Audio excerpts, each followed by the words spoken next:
Assalamualaikum warahmatullahi wabarakatuh. Halo teman-teman semua, selamat datang kembali ya di channel Biko Story. Channel yang akan membahas berbagai hal, kisah dan juga kasus dalam kemasan cerita bergambar. So, jika kalian tertarik, silakan subscribe dan jangan lupa untuk aktifkan lonceng notifikasinya. Pemberontakan G30 SPKI. Kalian semua sudah pasti tahu ya sejarah tragedi ini. Bahkan mungkin ada dari kalian ataupun keluarga kalian yang menjadi saksi ataupun korban dari sejarah kelam ini. Banyak sekali tentunya pendapat dan versi dari kisah G30 SPKI. Namun di video kali ini, admin akan mengangkat kisah dari Sukitman, seorang pemuda yang berhasil selamat karena tertidur di bawah truk, dan juga sekaligus menjadi saksi tragedi Lubang Buaya. So, silakan kalian simak video ini sampai habis. Dini hari, tepatnya jam 3 subuh di hari pertama bulan Oktober 1965. Jakarta dan penduduknya kala itu masih terlelap tidur. Namun pada saat itu, Sukitman mendapat jatah jaga malam.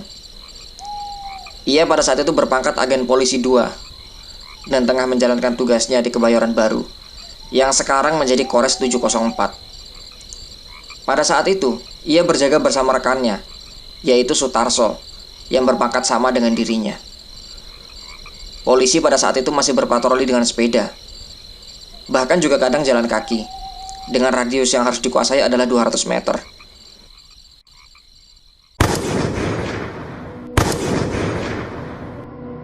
Di tengah sunyinya malam, tiba-tiba terdengar bunyi tembakan yang rasanya tidak jauh dari posnya. Karena tembakan itu berasal dari bawah, dan di dekat situ ada gedung mabak yang tinggi, suara tembakan itu pun memantul. Rasa tanggung jawab membuat Sukitman bergegas mengendari sepedanya, dengan cara melawan arah, mencari sumber suara tembakan itu. Sementara rekannya pada saat itu tetap menjalankan tugas di pos. Tanpa komando, mereka pun membagi tugas. Sepeda kemudian dikayu dengan cepat. Ia kemudian melaju dengan pikiran yang tidak karuan. Entah apa yang terjadi di sana. Namun ia terus saja mengayuh sepedanya.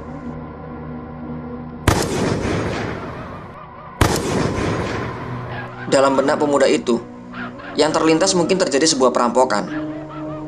Dan ternyata ketika ia sampai, suara itu berasal dari rumah Jenderal D.I. Panjaitan yang terletak di Jalan Sultan Hasanuddin. Di situ sudah banyak pasukan bergerombol. Namun karena ia merasa sama-sama pasukan, ia terus saja maju dengan diselimuti rasa penasaran. Belum sempat tahu apa yang terjadi, tiba-tiba ia dikejutkan dengan teriakan tentara yang pada saat itu mengenakan seragam loreng dengan baret yang berwarna merah. "Turun! Lempar senjata dan angkat tangan!" Sukitman, yang waktu itu baru berusia 22 tahun, langsung kaget dan lemas. Dalam keremangan cahaya, terlihat beberapa laras panjang mengarah ke dirinya. Ia kemudian segera melakukan apa yang diperintahkan, tanpa bisa berkata apa-apa. Di bawah ancaman senjata di kiri dan kanan, Sukitman kemudian diseret dan dilempar ke dalam truk, dalam keadaan tangan terikat dan juga matanya tertutup. "Tapi saat itu, saya tetap masih belum bisa menduga apa yang terjadi," kata Sukitman mengenang peristiwa tersebut. Menurut perasaannya, dalam truk itu Sukitman ditempatkan di samping supir. Dengan mengandalkan daya ingatannya, ia kemudian berusaha mencari tahu kemana ia akan dibawa. Namun begitu sampai cawang kemudian belok ke kanan, ia akhirnya mulai kehilangan orientasi. Pada saat itu berbagai perasaan berkecamuk dalam dadanya. Dan yang bisa dilakukan hanyalah berdoa dan juga berpasrah diri kepada Tuhan. Entah di mana, akhirnya kendaraan itu pun berhenti. Ia kemudian segera diturunkan dan juga tutup matanya dibuka. Silauan cahaya langsung menusuk mata, membuatnya sedikit menyipitkan mata untuk menyesuaikan keadaan. Namun begitu ia masih belum tahu di mana ia berada. Pada waktu itulah, ia kemudian mendengar orang berbicara. "Yani wis tak pateni." Tak lama kemudian seorang tentara menghampirinya. Dan ketika tentara tersebut tahu bahwa ia adalah seorang polisi, tentara tersebut pun segera menyeret Sukitman ke dalam tenda. Ia kemudian melaporkan kepada atasannya. Meskipun waktu itu masih remang-remang, di dalam tenda Sukitman sempat mengamati keadaan sekelilingnya. Ia melihat orang yang terlentang mandi darah.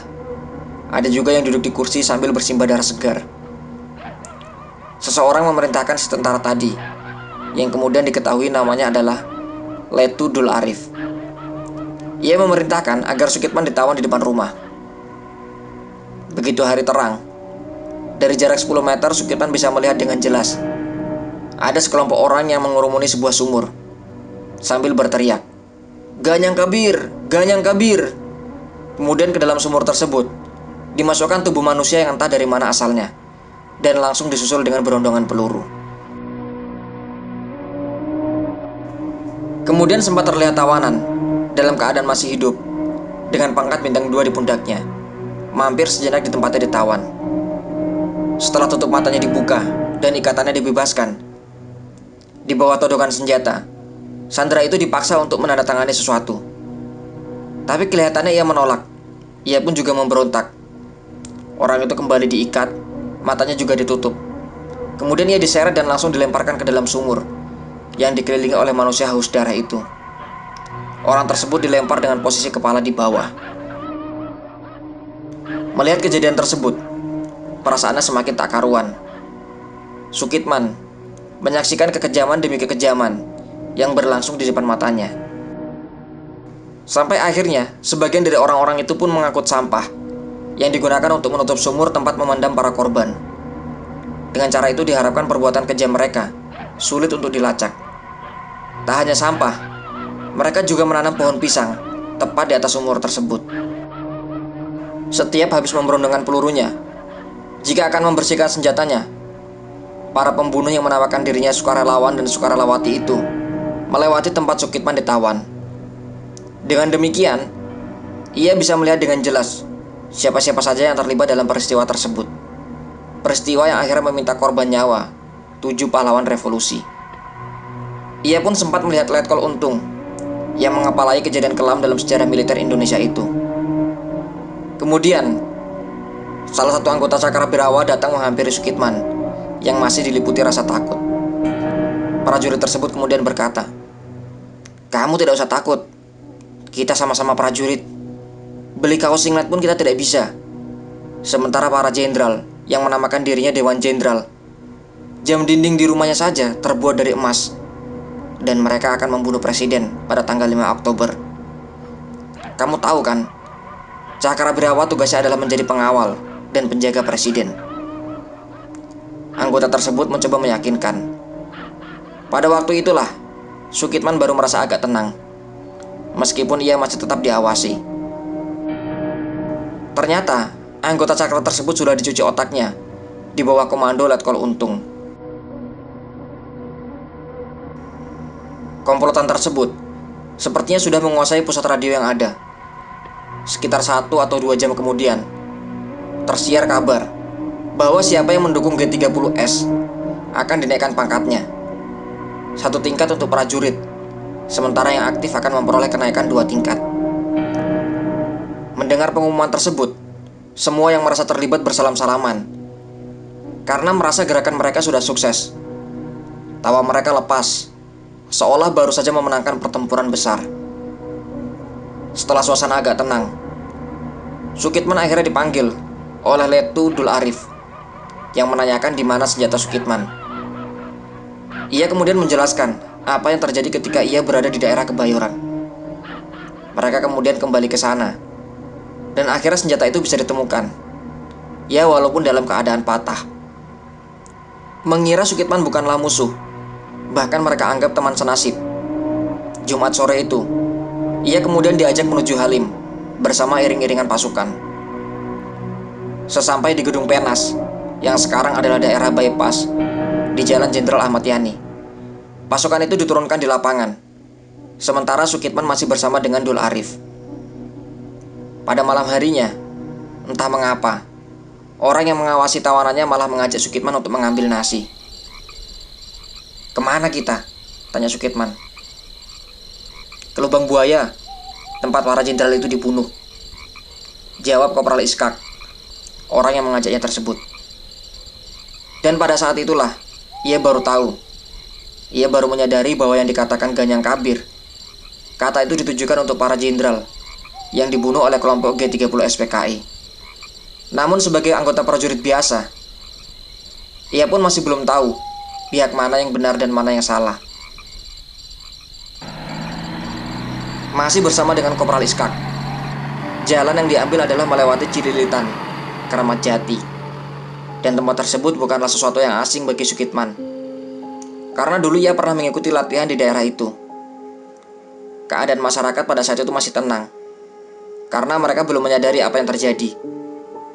Saat itu, waktu sudah menunjukkan pukul 23. Manusia-manusia haus darah itu masih diliputi dengan suasana kemenangan. Selesai mengambil nasi, mereka pun segera kembali ke Gunung Penas untuk membaginya kepada para pasukan. Setelah bercerita di sepanjang perjalanan, ia pun akhirnya mengetahui bahwa Iskak tinggal di Tanah Abang. Dan ternyata, ia adalah sopir dari Letkol Untung yang mengotaki pemberontakan berdarah ini. Keesokan harinya, kepala Sukitman terasa nyeri. Badannya pun terasa sangat letih. Ia akhirnya berbaring di bawah kolong truk. Walau sempat beberapa kali mendengar suara tembakan, ia tetap saja tertidur pulas. Sampai ketika terbangun di sore hari, ia mendapati dirinya sendirian di lokasi kejadian. Tak ada lagi pasukan di lokasi tersebut. Dengan segera, ia melarikan diri dan melapor ke markas Resimen Para Komando Angkatan Darat, atau biasa disingkat dengan RPKAD. Ia kemudian dipertemukan dengan Kolonel Sarwo Edi Wibowo. Sukitman diminta membuat denah tempat pembuangan mayat para jenderal untuk dijadikan petunjuk pasukan RPKAD menggerebek lokasi tersebut. Namun, saat menjadi pemandu, Sukitman nyaris tak bisa menemukan lubang yang dimaksud, lantaran pada saat itu sudah tertimbun sampah. Kemudian di atasnya ditanamkan pohon pisang. Namun setelah dicari lagi, beruntung lubang tersebut akhirnya bisa ia temukan. Karir Sukitman memang tak punya track yang cemerlang, tapi perannya sebagai saksi hidup peristiwa G30 SPKI hingga ia bisa menjadi penuntun ditemukannya para jenderal itu, akhirnya membuat namanya mencuat.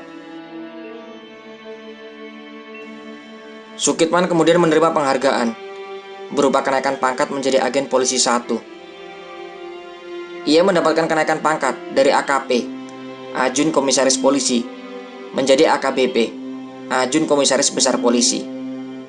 Bintang Satria Tamtama diperolehnya bertepatan dengan Hari Kepolisian. Dan bintang Satria Penegak diberikan oleh Presiden Soeharto tepat pada Hari ABRI. Polisi kelahiran Pelabuhan Ratu ini setidaknya mendapati penghormatan di hari terakhirnya.